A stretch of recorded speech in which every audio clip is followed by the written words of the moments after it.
सावित्री और सत्यवान की कथा। बहुत समय पहले की बात है। मद्र देश के राजा अश्वपति की एक पुत्री थी, सावित्री। वह अत्यंत सुंदर, बुद्धिमान और धर्मपरायण थी। जब विवाह योग्य आयु हुई तो सावित्री ने स्वयंवर में अपना पति चुनने का निश्चय किया। उसने अनेक राजाओं और राजकुमारों को देखा, लेकिन उसका हृदय सत्यवान नामक वनवासी राजकुमार पर आकर ठहर गया। सत्यवान सत्य और धर्म का पालन करने वाला, विनम्र, वीर तथा बहुत गुणवान था। परंतु एक समस्या थी। नारद मुनि ने सावित्री को बताया कि सत्यवान अत्यंत योग्य तो है, परंतु उसका जीवन केवल 1 वर्ष का ही शेष है। यह सुनकर सब लोग चिंतित हो गए और राजा अश्वपति ने सावित्री को समझाया कि किसी और योग्य वर को चुन ले। लेकिन सावित्री ने दृढ़ निश्चय किया, पति एक ही बार चुना जाता है। मैंने सत्यवान को चुना है, अब चाहे कुछ भी हो मैं उसी की पत्नी बनूंगी। सावित्री का विवाह सत्यवान से हो गया और वह उसके साथ वन में रहने लगी।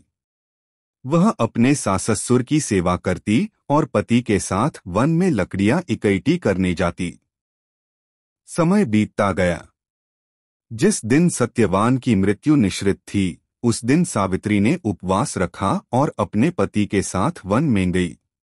सत्यवान लकड़ियां काटते काटते थककर उसकी गोद में लेट गया और वहीं प्राण त्याग दिए।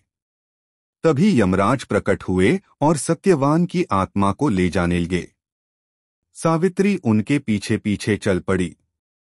यमराज ने उसे समझाया, सावित्री तुम लौट जाओ, यहां तक आना स्त्रियों के लिए उचित। लेकिन सावित्री ने धैर्य और बुद्धिमत्ता से यमराज का उत्तर दिया। उसने धर्म और निष्ठा की बातें करके उन्हें प्रसन्न कर दिया। यमराज ने कहा, सावित्री तुम अत्यंत धर्मपरायण हो, मांगो तुम्हें वरदान मिलेगा। सावित्री ने पहले अपने ससुर की नेत्र ज्योति लौटाने और राज्य वापस मिलने का वर मांगा। यमराज ने उसे स्वीकार कर लिया। फिर उसने अपने पिता के लिए 100 पुत्रों का वर मांगा। यह भी। अंत में उसने कहा, मुझे भी 100 पुत्रों की प्राप्ति हो। यमराज पहले तो सहम गए, लेकिन फिर समझे कि बिना सत्यवान के यह वरदान पूर्ण नहीं हो सकता। विवश होकर उन्होंने सत्यवान को जीवनदान दे दिया। सत्यवान पुनः जीवित हो गया और सावित्री के साथ घर लौट आया। सब लोग प्रसन्न हो उठे। शिक्षा संदेश। दृढ़ निश्चय, सत्य और धर्म की राह पर चलने से असंभव भी संभव हो जाता है। नारी की शक्ति और उसकी पतिव्रता निष्ठा की यह कथा आज भी प्रेरणादायक है। मित्रों, ये कहानी अच्छी लगी हो तो लाइक करें, सब्सक्राइब करें और चैनल को सपोर्ट करें।